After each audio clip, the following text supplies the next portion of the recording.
If you have ever been nervous about thinning out thick brows while keeping them full, where it matters, this one's for you. A lot of artists make the mistake of over-thinning, which can completely change a client's face, or they take too much from the wrong areas, making the brows look really off, disconnected, way too thin. So in this video, I'm going to be showing you how to map a client with thick asymmetrical brows who wants a slightly thinner look but fuller tail. So we're going to break this down step by step.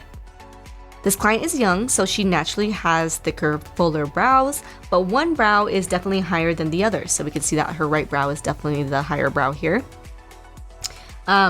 She wants more of a redefined shape without making them look too skinny. She definitely wants more arches here, softer arch, because her brows are slightly straighter, giving her a little bit more of like a masculine feature, though, I mean, I think they look beautiful. But she did request a softer arch, slightly more thinned out. So by the end of this video, you're gonna know exactly how to reshape these thicker brows, reshape the thicker brows while maintaining their natural density in the right places. So one of the biggest mistakes that artists make is that, especially with thicker brows, they thin them out by guessing and just like placing the wax, not really knowing where to put their lines strategically. So you're ending up like just kind of guessing, which leads to brows losing their natural flow and shape.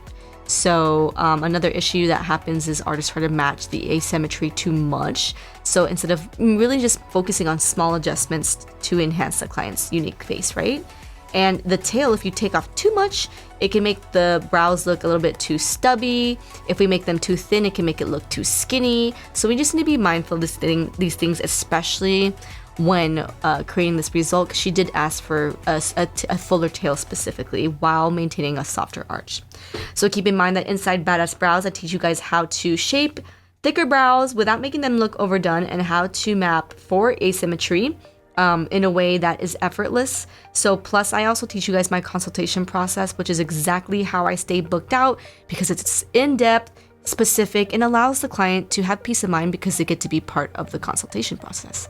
So again, like we always do, we're going to begin by analyzing her natural shape and where the imbalances are, right? So the brows are definitely, her right brow is higher and it is thicker in this area right in here, right? And then her left tail is longer, this tail is shorter, and I would say that her brows are a little bit more fuller in this area here. And then keep in mind that this brow is more rounded, and then this brow goes kind of up like that. So those are some of the imbalances that this client is experiencing. And then keep in mind that her overall goal is to have a softer arch, right? While maintaining the fullness of her brows.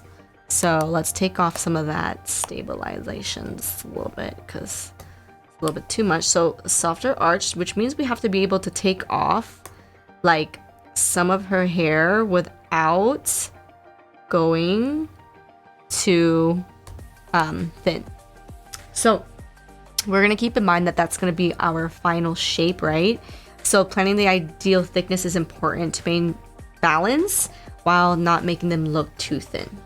So instead of taking off the bulk from the entire brow, we're going to remove selectively, keeping the density in the tail. So keeping this pretty full because sometimes people go too thin and then now she has skinny tails and she doesn't like that. Since the client wants fuller tails, we're going to ensure the mapping allows for a softer taper rather than a harsh cutoff. So meaning like when we make our tails, we're not going to go and just take off a bunch of hair there, or we're not going to go round. A lot of mistakes too that artists make is they take off too much hair on the top, right in here and on the bottom. So it ends up getting way too, if you think of this looking like a V, right? Like the V is too short, the V is too skinny, and that's not cute. And then you end up cutting off most of the brow there. And a lot of clients do not like that. They want a fuller tail. They want to keep as much hair as possible while reaching our objective shape. So we're going to be going out how I determine, the placements of the fronts, tails, knowing that our overall shape is going to be a, softer arch, but thicker than this because we don't want a skinny tail, right? So, now we're going to just start with placing our middle line. So we're going to turn on the symmetry and then doing the best we can to put this in the center of her forehead. Keep in mind that like I may have not taken this photo completely leveled, so we're going to try our best to keep this centered as possible. Since we're using technology, it's not going to be always balanced because the face has curvature and this is completely flat.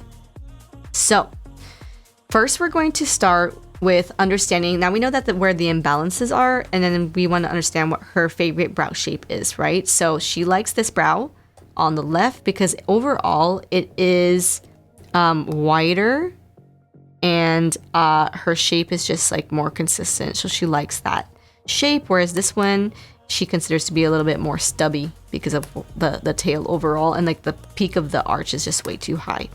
So we're going to use this as the left brow as our guide, and we're going to just start with the front of her brows. Now keep in mind that rule of thumb is usually the dip of the nostril, right?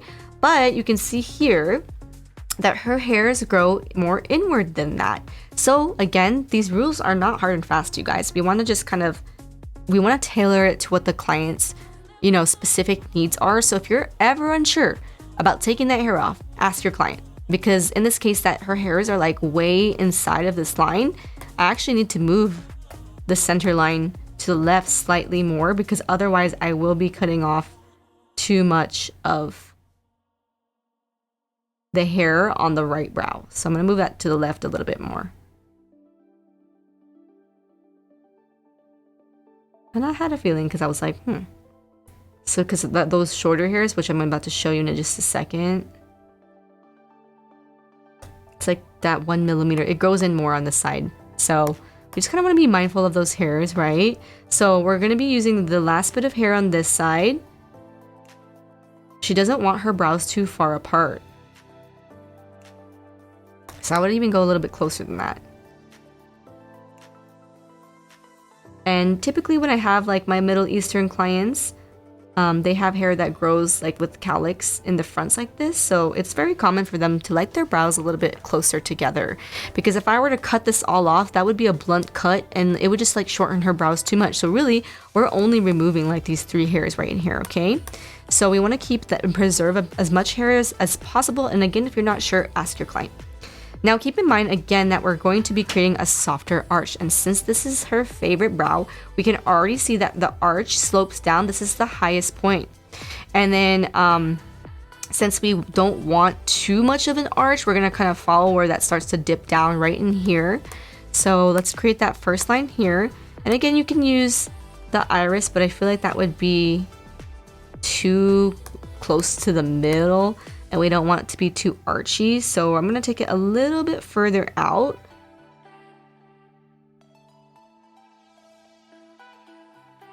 And then following this line to create that slope. That way it's not too much of a curve, right? So the closer that you bring it to this line, the more that's going to slope down faster. And we don't want that. We want it to be like a nice soft curve. Now when it comes to identifying where her tails are going to be, we want to use this brow as the left brow as our golden child, because we want to preserve as much hair as possible.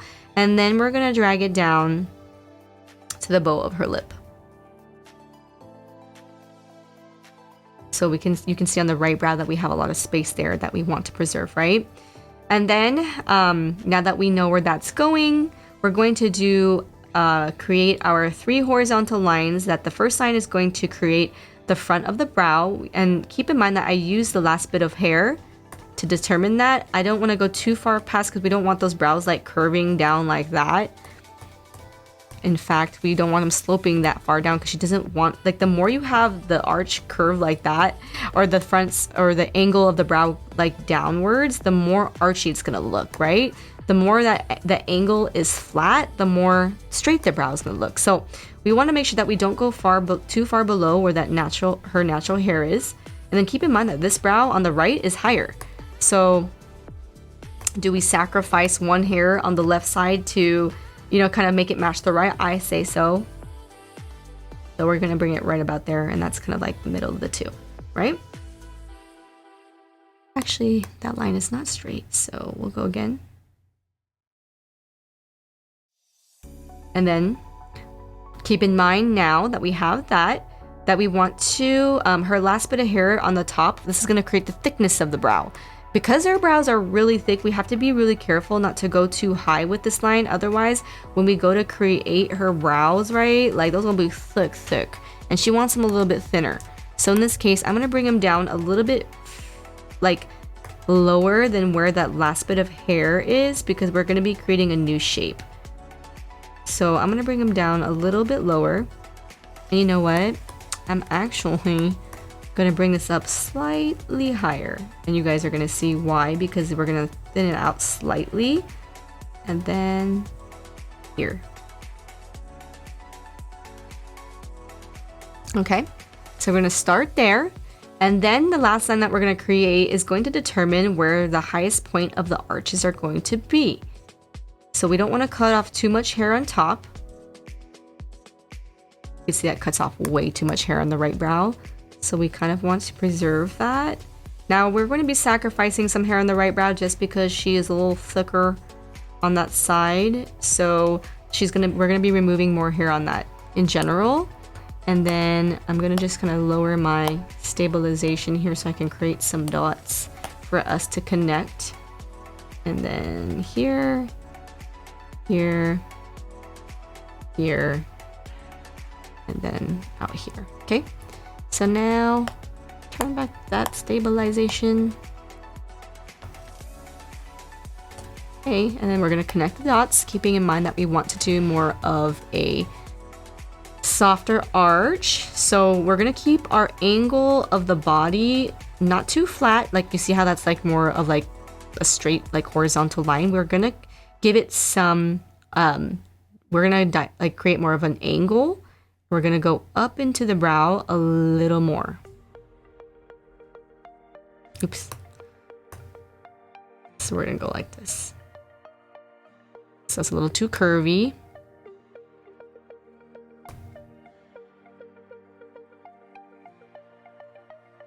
Start there. And then here, a little too rounded. So you can see every mark counts, right? Right in there.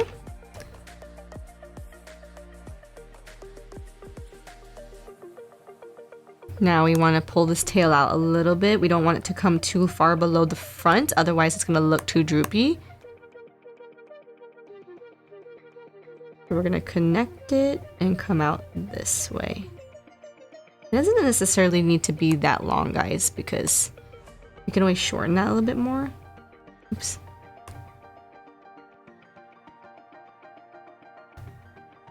Right about there.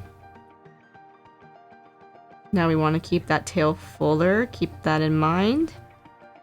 Almost there, but not as rounded though.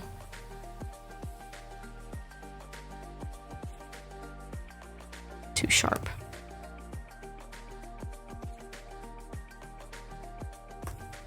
You kind of want that to be flatter slope.